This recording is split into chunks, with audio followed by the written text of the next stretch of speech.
and welcome to the Homemade Podcast Sports. This is your host, Jay Pops.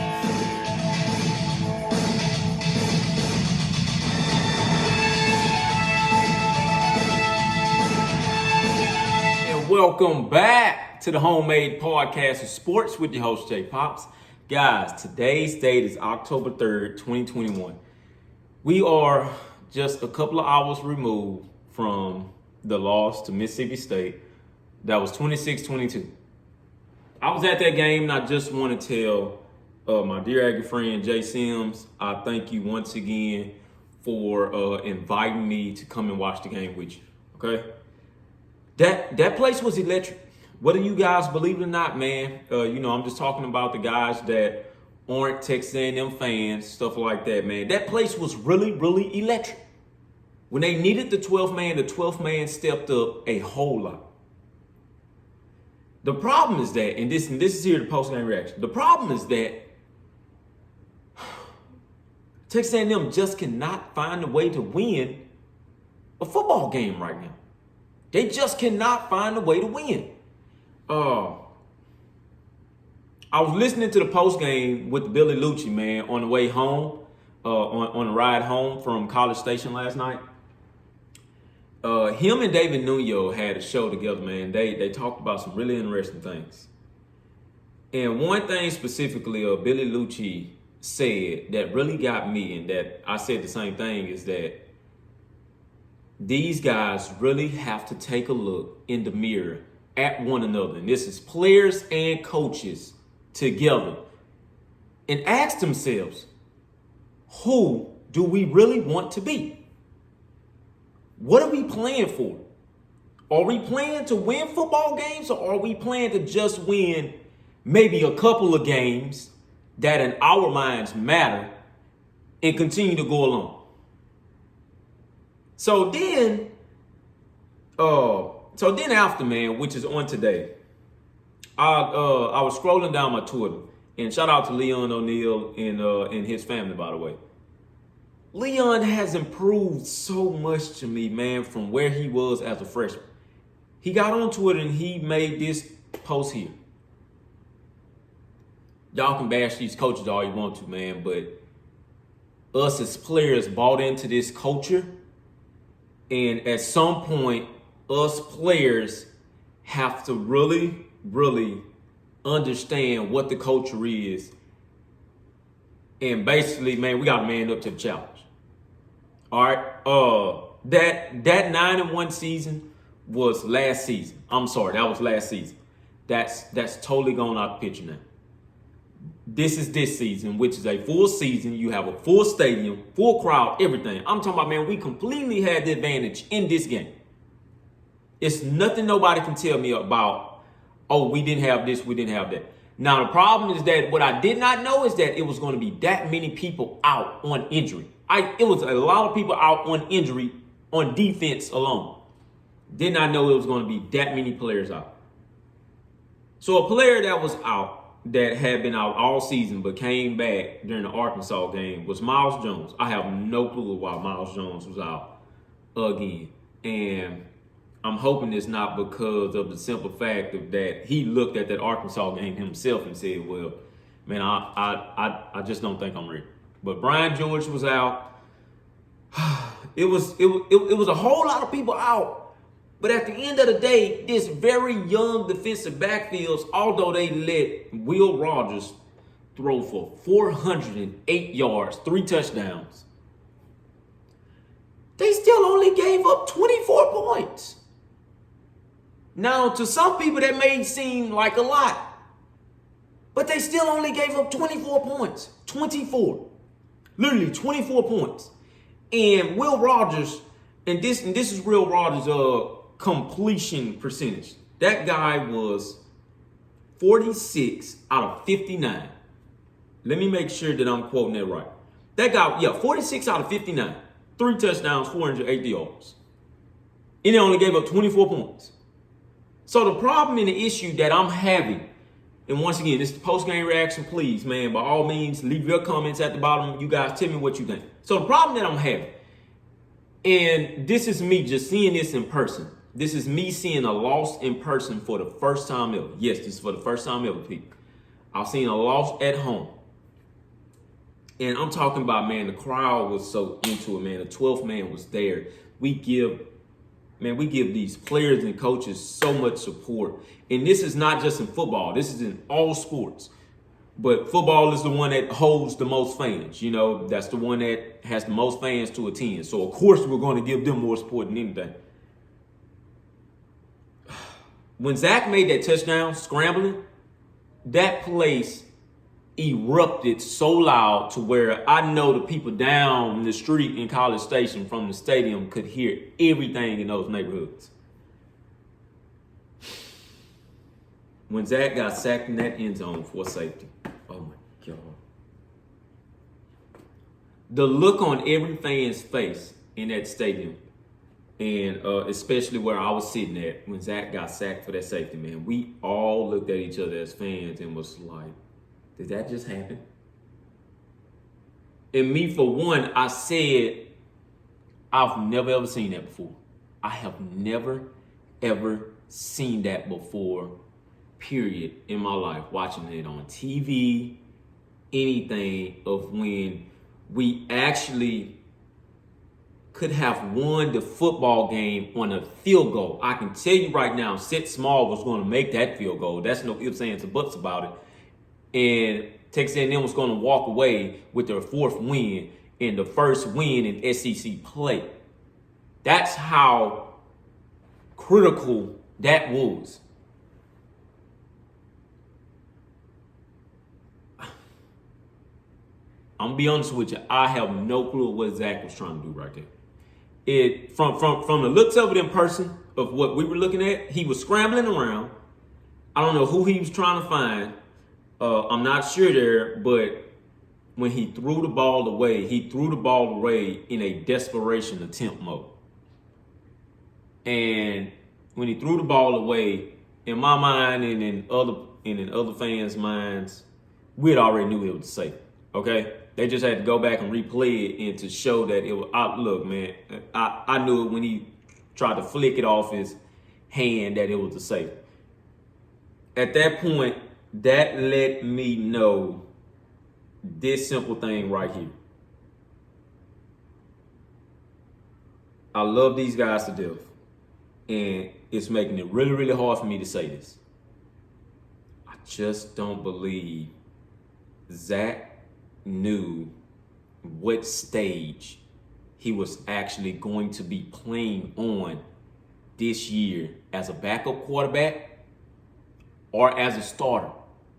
And I'm being dead honest with you, man. I said before the season started, and I said it when the season started. This A&M team has the biggest target on their back since 2013. I'm going to say that once again. This A&M team has one of the biggest targets on their back since 2013 after that Heisman year with Johnny Manziel. You have a target on your back, man. People want you. People want to beat you. So I say that to say this here once again, man. Those players and them coaches really have to take a look in the mirror at themselves as a team, not individually, because I believe that that's how they're looking at everything is individually. They have to look at themselves as a team and find out what they really want to do. Do they really want to do this? Do they really want to be elite? Or do they just want to win football games? This is the reason to why they separate programs like, and I'm just talking about SEC here, like Alabama, the LSUs of the world, the Florida, in which they just lost, LSU, they lost to, and, like the Georgias of the SEC. That's the reason why they separate those programs, because they can play at their highest levels. They play at their highest level all throughout the season. All throughout the season. No matter what. Now, granted, I will say this here. I believe that when Haynes King went down, he took apart man, and it's killing me to say this too. He took a part of that team with him. Because I believe the momentum and everything was so around Haynes King that it was crazy. And I know everybody looks at that first game and be like, well, Haynes had through for about, he didn't have really like a perfect game either. Oh, excuse me, guys. Excuse me for 1 second.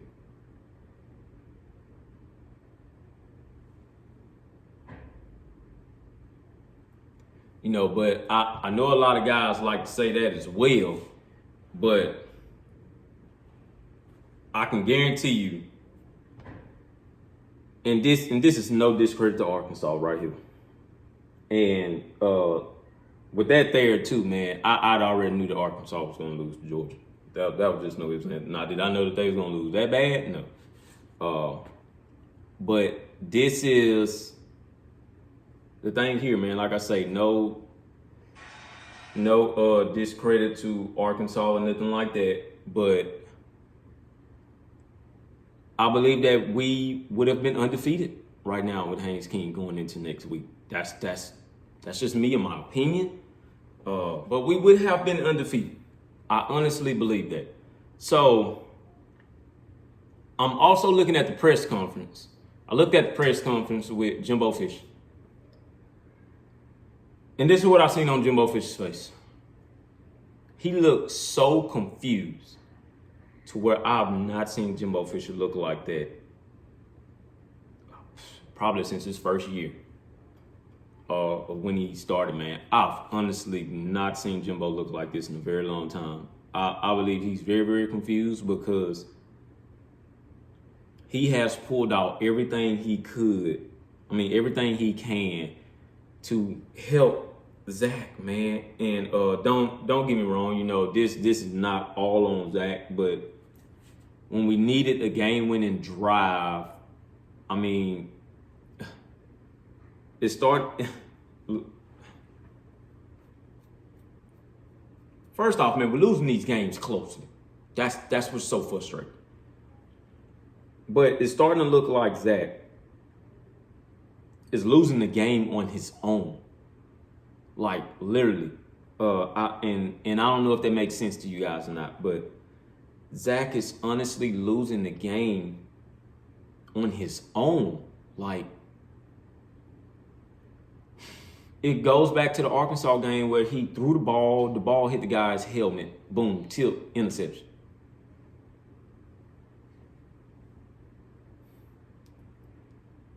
I believe that he's trying to be so much of what he is not, to where it's killing what he actually can be. He's trying to be something that he's not supposed to be. And it's like he's trying to fight that.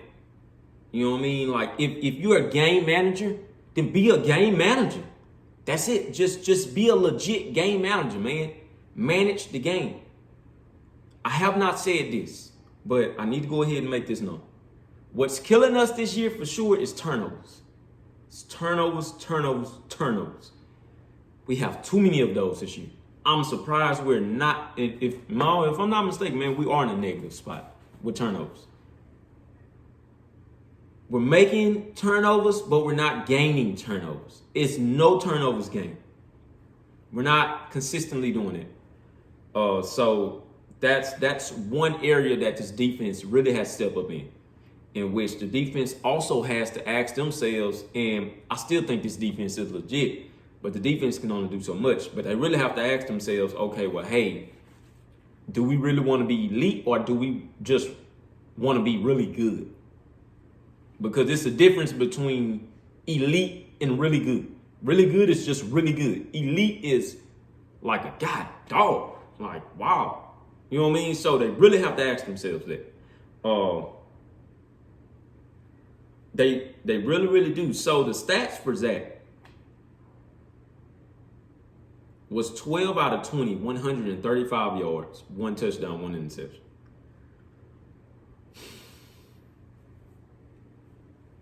These stats look like the same stats for 3 weeks in a row.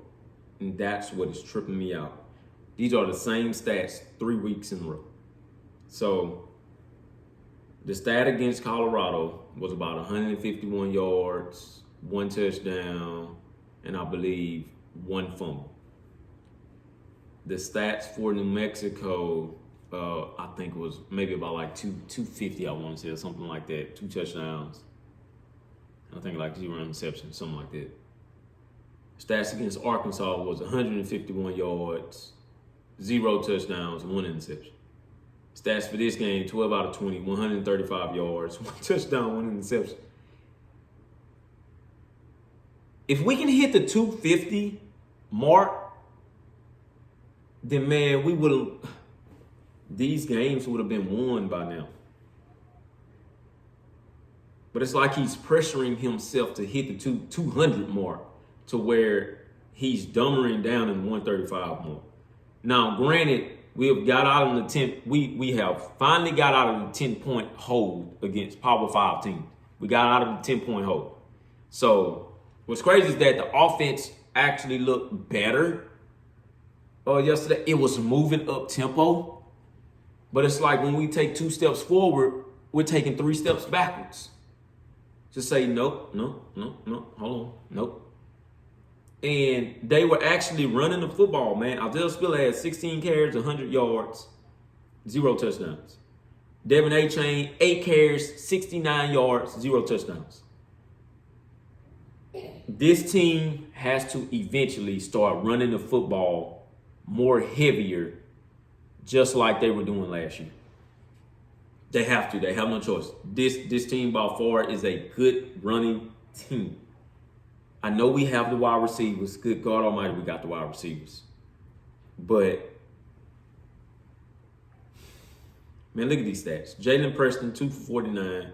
A-Chain, 2 for 31. Anaya Smith, 5 for 30. Jalen Watermeyer, 2 for 17. Damon Demas, 1 for 8. And Watermeyer finally woke up, 2 for 17, 1 touchdown. He got overshot on so many plays. It's killing me, man, because I don't know this team right now. I don't. And we're going up against Alabama next week, and it will be officially beat the heck out of Alabama. But I'm scratching my head because I don't know this football team. I don't know what we really are, man. This team is capable of doing so much, but they're holding so much back. They're holding so much back, but they're capable of doing so much. The Blue Bloods at the elite college football table gave us the papers when Jimbo Fisher got hired. They were like, okay, all right, it's going to be a challenge now. You know, hey, Jimbo Fisher's come on to the SEC West. You know, hey, we going to give them the papers to fill out, which is amongst the elite papers. But you have to go through training. All right? I'm going to say this once again. You have to go through training. In order to be elite, you got to go through elite training. We just hadn't been able to grab that elite. We just haven't been able to grab that elite word. We haven't been able to grab the word elite yet. You know, we just hadn't been able to grab it. I mean, I believe they can be elite, but they just have not been able to grab it, man. Like, what's crazy is that we all looked at the recruiting that Jimbo Fisher and his staff has done, and we're like, golly, that's an elite recruit. But when you put it on field, and they're playing, they're not playing at elite level at all. You know, and once again, man, I know Haynes went down. Golly, man, I sure do hate that for that kid. But I look at Zach, and Zach wants to be elite so bad, and I feel so sorry for him, man. I watched the video yesterday of Anaya Smith after the game, over there talking to him, you know, just trying to keep his head up. But it has to be some formula to where they can give it to where these coaches can give it to everybody and say, hey guys, we're gonna do this formula here because we're gonna rally back. But right now, this team is going through adversity. I'm talking about they're going through a monster adversity period. 2 games lost real closely. And that safety really just done everything, man. Like, that safety was the ending tale to everything as to what can all go wrong. Like, golly, when it rains, it pours.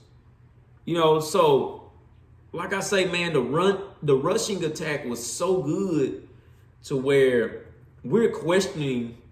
We're now starting to question everything about, hey, man, why can't we just continue to run the ball? Just put up over 200 rushing yards on people. Like, that's it. If that's what it's going to take to continue to win at a very elite and at a very good level, then just keep it right there until you get who you want to come back, and then you start slinging the ball around. But they're going to have to figure out something. They're going to figure out something real quick. Now, I, for one, went out on a rant, and, man, I take so much criticism. Hey, I take so much criticism, and I take the criticism because I can. That's just what I've developed myself into. Hey, I will take criticism. Hell, I take criticism at work. I'm a lead at work, so that's why I tell you all the time. I'm used to the criticism. They're gonna criticize you. But we're going to have to really get this all together and find out what they're going to do as a team. All right, so once again, man, the score was 26-22. This is a loss by 4 points. But this should have been a game won. That's just what it is. It should have been a game won. But we will move along to beat the heck out of Alabama. And what's so crazy about that is that this game is still sold out. Nobody's cashing in their tickets, people. Trust me, this fan base is so behind their team to where it's ridiculous. We just want them to be good, as well as the coaches. They just want these kids to be good. But although that loss came to Mississippi State yesterday, people are camping out for Alabama tickets. That's how crazy and monstrous this game is, because now in our minds, we want to see an upset. We want to see an upset. All right, so, hey, me for one, I want to see an upset too. Do I believe the upset could happen? I do, but from what I've seen, man, they just have to go out there and prove everybody wrong. But they're just going to have to make some miraculous plays come Saturday, man. But I still believe in this team just like every other fan does. Now, they may not want to tell you that, but I still believe in this team. I believe their potential is there. They just got to find it in them already to live up to it. That's the only problem right now. But they just got to get it done. Go out there and play a clean game, because they're playing at home. And I, for one, I was already on the record that said if it's a night game, mark that as a win. But hey, I don't know, man. I don't know. Like, it's so mind-boggling to me that I'm actually not going to give a prediction on this game. I am not going to give a score prediction. And I know a lot of you guys out there, that subscribe to this YouTube page, y'all don't want to hear that. Y'all like, come on, Jay. Now, things can change, by the time the week happens. But, man, I honestly cannot give a score prediction in this game. I can't. This is a game I really just have to watch. Seriously, I really just have to watch it. And I have to see what's going to happen. That's just that, But once again, guys, Homemade Podcast Sports with the host, Jay Pops. Guys, please hit that subscribe button if you do not mind. And please, guys, put in your order request for my wife's candles. And hey, man, have a good one, guys. #IgMags. Dope sense.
And thank you guys for tuning in to the #Homemade Podcast Sports. Please, guys, subscribe to the YouTube page and also follow me on Twitter @JPops, on Instagram @JPops, and also on Facebook at #Homemade Podcast Sports.